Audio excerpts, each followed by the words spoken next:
महानायक की विशेष सेवा के लिए आई है ये।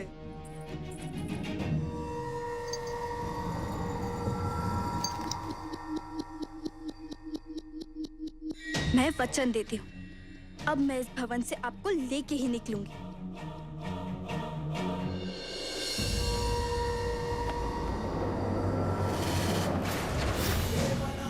देवों का प्रिय देव नाम प्रिय देवों सा प्रिय वो कहलाए।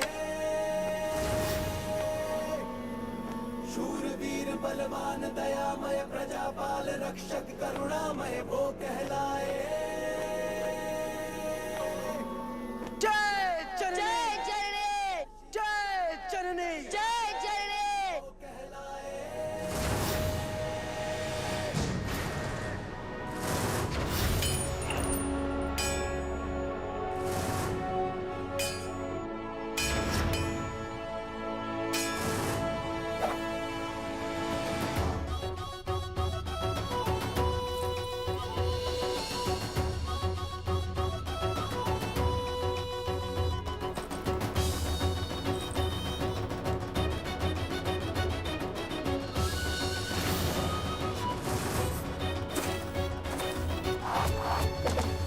अशोका है, अशोका है, अशोका है, अशोका, अशोका है, अशोका, अशोका है। मधु हल्दी गुरुद चंदन ये तो हो गया, यदि किसी को घाव हुआ तो, और यदि कोई मूर्छित हुआ तो उसके उपचार हेतु हमारे पास कुछ भी नहीं है। मुझे कपूर चाहिए अशोक, उसकी जलने की गंध आचार्य के उपचार के लिए आवश्यक है। वैद्य जी, कपूर का तेल। बिल्कुल ठीक कहा, वो उचित रहेगा। कपूर का तेल भी लिख लीजिए। भोजन उतना ही बनाना है जितना पर्याप्त हो, थोड़ा भी व्यर्थ व्यय नहीं होना चाहिए।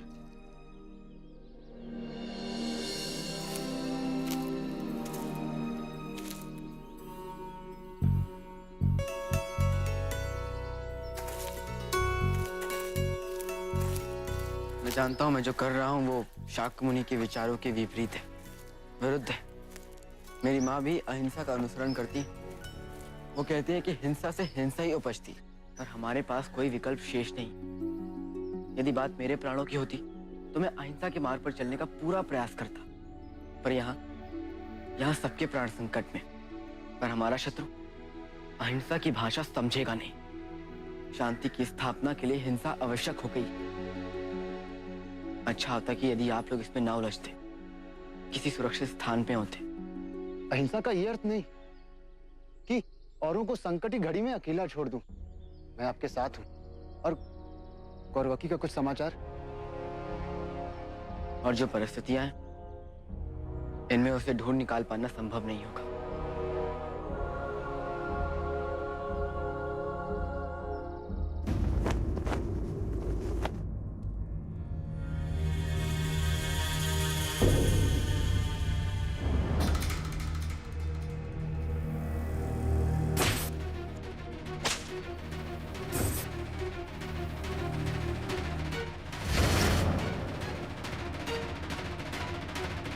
क्या कर रही हो कन्या? तुम्हें यहाँ सेवा के लिए बुलाया गया है, हमें देखने के लिए नहीं। महानायक कीचक की सेवा का अवसर मिला है तुम्हें, सिर्फ मुझे देखकर ही पुण्य कमाना चाहती हो? लेप उठाओ और हमारे चरणों में लगाओ।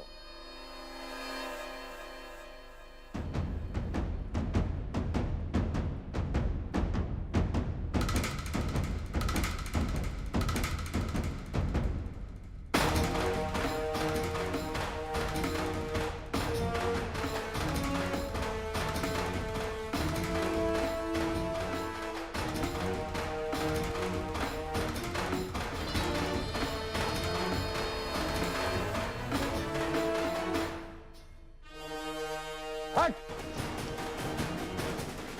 हाथों में बिल्कुल बल नहीं है।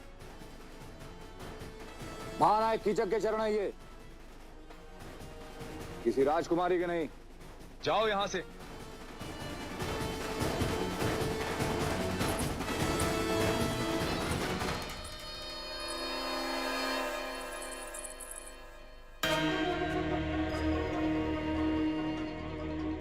ये मैंने क्या कर दिया? अगर मैं ऐसे रही तो मुझे इस भवन में नहीं रहने दिया जाएगा। फिर मैं बाबा को यहाँ से कैसे निकालूंगी?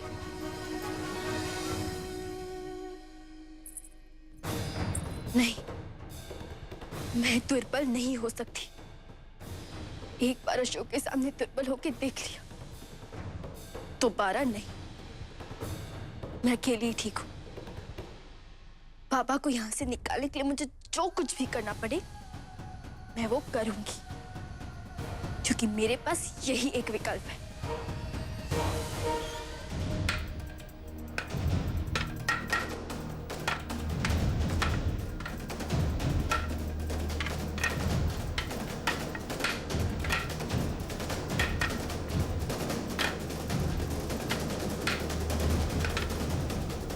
दधीच,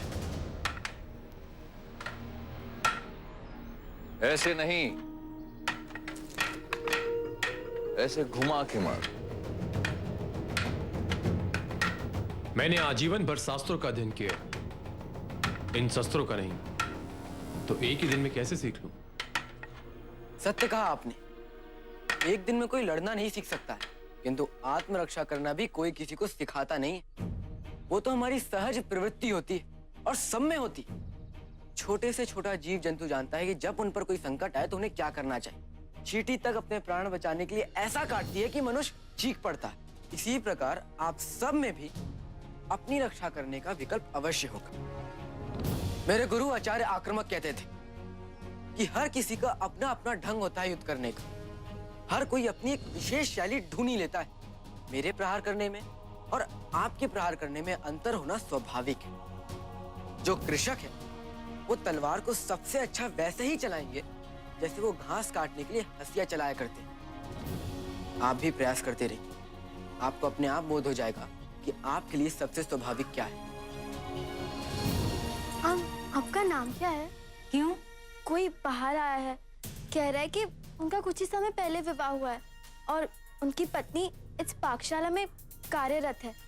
मैं तो नहीं आई हूँ, मैं किसी को जानती नहीं। मैं देखती हूँ कौन है।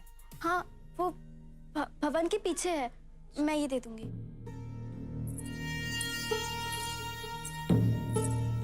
हे ईश्वर, अच्छा हुआ उसने मुझसे कुछ और नहीं पूछा।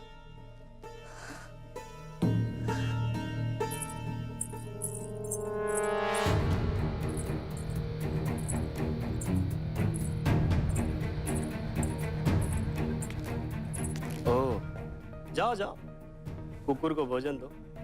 प्रतिदिन ऐसा भोजन करके वो अवश्य कामना करता हो। महानायक उसे मृत्यु दंड दे दे। जाओ।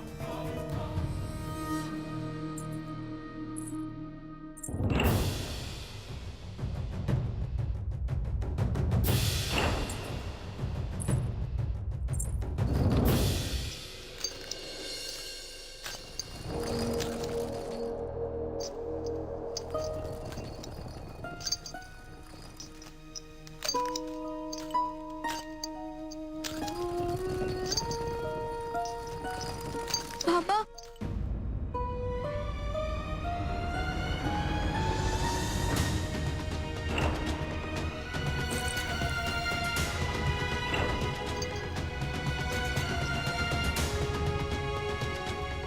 कौरवकी, मेरी पुत्री।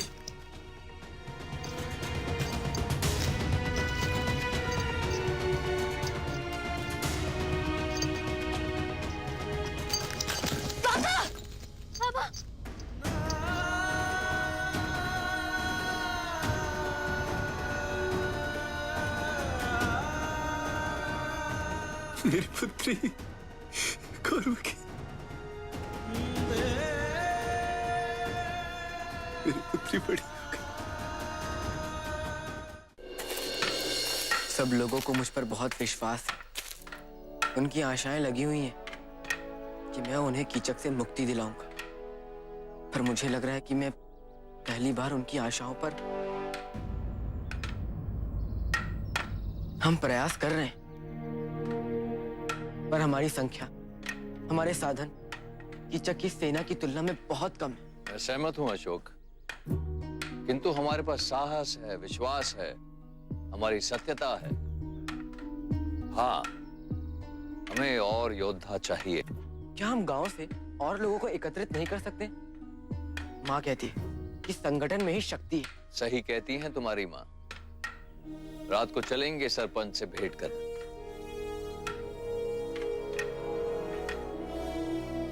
राजकुमार अशोक, मैं भी चलूंगा आपके साथ। नहीं अर्जुन, जब तक आप सरपंच से बात करेंगे मैं पता लगाने का प्रयास करूंगा कौरव की दीदी के बारे में। और मैं अभी तो छोटा हूँ, किसी का मुझ पर संदेह भी नहीं होगा। पर यदि किसी को संदेह हो गया तो तुम संकट में पड़ जाओगे। कीचक के सैनिक कड़ी दृष्टि रखे होंगे। पर संकट तो चारे ओर है। आपकी सहायता कर पाऊँ तो वही मेरा सौभाग्य होगा। मेरी इच्छा है कि मैं कौरव की दीदी को ढूंढ कर लाऊं।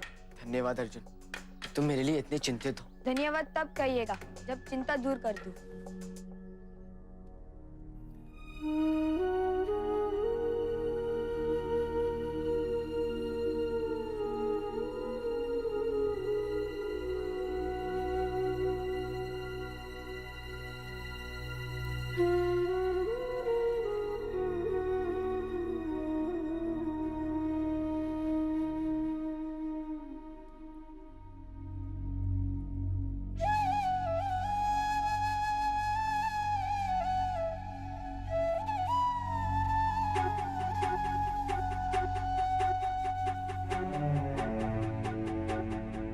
एक राजा को ऐसा भोजन जो कोई किसी पशु को भी ना दे।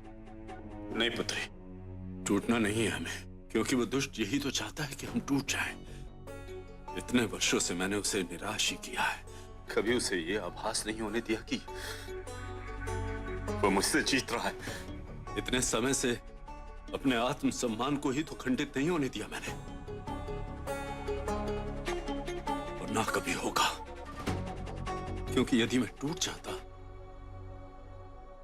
तो मैं जीवित नहीं रह पाता, और अगर मैं जीवित नहीं रहता आज मैं अपनी पुत्री के हाथों से खाना कैसे खाता खाना। और अब अगर मृत्यु आ भी जाए तो नहीं, आपको कुछ भी नहीं होगा। आपको कुछ भी नहीं होने दूंगी। मैंने माँ को वचन दिया, मैं आपको वापस सुरक्षित लेके जाऊंगी, और मैं इस वचन को अवश्य पूरा करूंगी। नहीं पुत्री, तुम ऐसा कुछ नहीं करोगी। मेरा जीवन तो पूरा हो चुका है, पर तुम्हारा जीवन तो अभी आराम हो रहा है ना पुत्री, हा? और तुम बहुत कुछ कर सकती हो, और मुझे तुम पर पूरा विश्वास है। तुम करोगे, मैं जानता हूं। और तुम्हें तो अभी अपनी माँ, अपने भाई को भी संभालना है बेटा। ऐसा कुछ नहीं करोगी तुम। मैं नहीं जानता कि इस भवन में तुम प्रवेश कैसे कर पाई, पर इतना अवश्य जानता हूं कि इस भवन से बाहर निकलना आसान नहीं है। असंभव जैसा कुछ भी नहीं होता बाबा। मैं यहाँ से पहले भी सुरक्षित निकल चुकी हूँ, और आज रात को वापस निकलूंगी। लेकिन इस बार अकेले नहीं, मैं आपके साथ निकलूंगी बाबा, आपके साथ। नहीं बेटी, हट मत करो। मेरी यहाँ से निकलने की कोई संभावना नहीं है। मेरी यात्रा यहीं समाप्त हो चुकी है। नहीं बाबा, मैं यहाँ पराजित होने नहीं आई हूँ। आप मेरे साथ कल अवश्य लौटेंगे, अवश्य।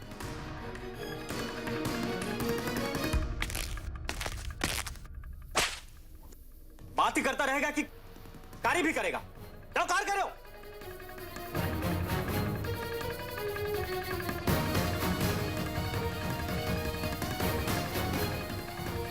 उठो।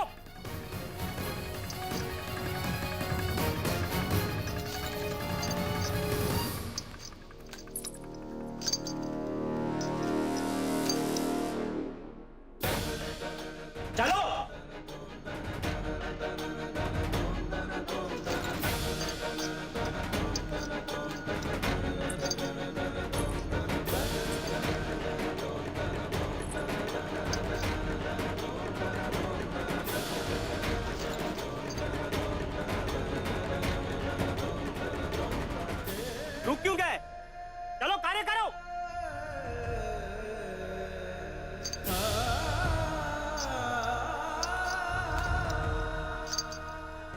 आज की रात आपको यहाँ से निकालने का वचन दिया है मैंने बाबा, और ये वचन मैं पूरा करूंगी।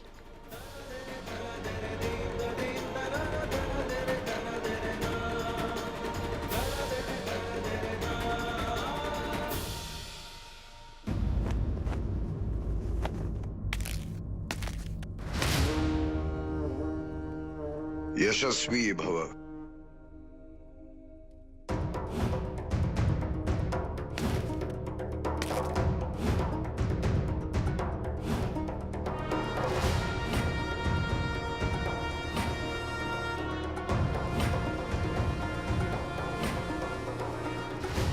अपने भाई के अधूरे कार्य को पूर्ण करके आओ।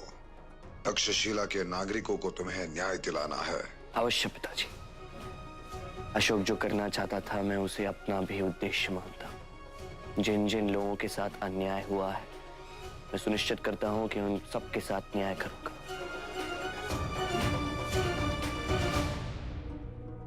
सुशिम को हमने तैयार तो कर दिया, पर हमें अब कुछ ऐसा भी सुनिश्चित करना होगा जिससे श्यामक को प्रजा का समर्थन मिले।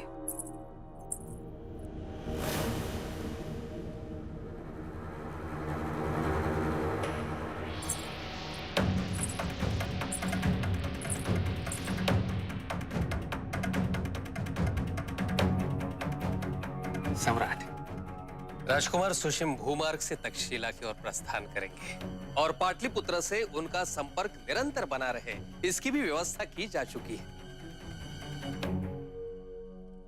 क्या कह रही हैं आप? यही सत्य है। हमें कंगन का तो नहीं पता चला कि वो किसका है, किंतु हमने उन सबसे पूछताछ की जो राजवेद और उनके परिवार वालों को जानते हैं। मेरे गुप्तचरों को ये संदेश मिला। संदेश भेजने वाले ने अपना नाम तो नहीं बताया, किंतु ये अवश्य लिखा था कि उसे ये पता है कि कंगन किसका है, और वो हमें ये भी बता सकता है कि राजवेद के घर में किसने आग लगाई। इस व्यक्ति से कब मिल सकते हैं? राजवेद के घर आज रात। उचित है, आज रात हमें सारे प्रमाण मिल जाएंगे। फिर मैं सम्राट के समक्ष सब कुछ प्रस्तुत कर दूंगी और उन्हें ये सिद्ध कर दूंगी कि आचार्य चाणक्य की हत्या का रहस्य और भी है। क्या ऐसा कौन हो सकता है? यदि किसी ने उस धर्मा को बता दिया कि वो कंगन मेरा था, तो उस कंगन को और राजवैद्य के घर को जलाने वाली घटना को जोड़कर देखने में उसे समय नहीं लगेगा। आपको सावधान रहना चाहिए था। सुकुमार, राजमाता की गोद में बैठ के लोरी सुनने से अच्छा है स्वयं कुछ करके दिखो। तब तुम्हें ज्ञात होता कि ऐसे खड़े खड़े बात करने में और जाके करने में क्या अंतर है। ऐसे आपस में लड़ने से कुछ नहीं होगा सुशी। तुम दोनों में से कोई एक भी पकड़ा गया ना, तो हम सब पकड़े जाएंगे। हमें केवल ये सुनिश्चित करना है कि धर्मा उस व्यक्ति तक ना पहुंच पाए। पता नहीं, हमें तो लगता है कि धर्मा कुछ नहीं जानती है। यदि ये नाम रहित पत्र सच्चा है, तो धर्मा बिंदुसार को इसके बारे में क्यों नहीं बता रही है? मैं आज तक्षशिला के लिए प्रस्थान तो कर जाऊंगा, पर आपको उस धर्मा का प्रबंध करना होगा। है तो वो अशोक की माँ, कब क्या क्यों करेगी समझ पाना संभव नहीं। पर ये अच्छा हुआ कि उसने अब तक पिताजी महाराज को ये बात बताई नहीं है, अन्यथा उसे रुकने का ये भी अवसर हम खो देते हैं। सुशीम ठीक कह रहा है। ये बात हमारे लिए अच्छी है कि धर्मा ने अब तक सम्राट को कुछ नहीं बताया। ठीक है, आज रात को ऐसे भी सत्य पता चल ही जाएगा हमें कि धर्मा को कितना ही पता है, और हमारी अगली चाल उसी पर आधारित होगी।